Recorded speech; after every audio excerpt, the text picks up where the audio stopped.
Bro, ni aje? Uko poa? Uko salama? Niko poa. Kwa majina naitwa Airborne. Nimetoka kwa mapoa loans na tunapeana loan kidogo na ile loan unaweza kulipa. Sitaki loan. Sitaki loan. Bro, usiogope loan. Bro, kwa nini uogope loan? Sitaki loan. Mwanaume ni loan bro, alafu hii kampuni yetu inakupea loan alafu unalipa ile time wewe unajisikia. Sema yenyewe nataka. Yenyewe unataka. Sema kwa mfano, nimeshindwa kulipa, maybe sijapata hiyo pesa hiyo time. Nitafanya nini? Kuongezea time. Unaongezea na mtu time? Ongezea time ama loan ukitaka. Niandikie hiyo namba yako hapa. Unaweza ongezea mtu loan tena? Ukiwa na loan.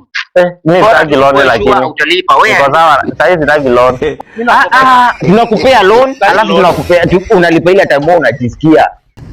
Ile time tu unajisikia, hatukukimbizi. Kuchukua loan. Hatukukimbizi. Wewe ni kijana mdogo, ufai kuwa unafuata mambo ya wazazi saa hii. Kweli. Siwache unipe hiyo namba nikuwekea hiyo pesa. Haina shida, bora tu tuambie mahali unaishi na house number ni hivyo. Nipe hiyo namba yako ya simu 07. Tutaki vitu mingi 07. Ndio na haraka, unajua naenda. Okay. Majina ni lazima? Si lazima. Haya, mimi naishi pale Kirogoi, house number 2. Sawa. Na unaishi peke yako? Naishi peke yangu. Sawa, hiyo loan mtaniwekea. Acha nifike tu kwa ofisi hivi, inakuja hapo immediately. Ukiona tu mapoa loans, ujue ni sisi. Haya, pamoja.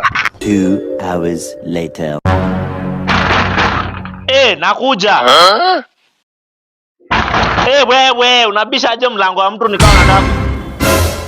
Ni kina nani? Si hata mtu ubisha mlango wenyewe po. Nini? Jana. Nini mlango? Nini unaingia kwangu hivyo? Yeye nani?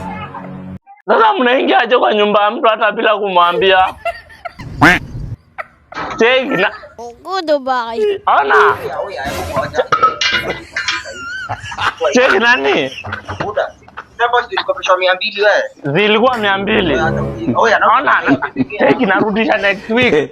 Narudisha. Cheki. Guys, acha ujinga.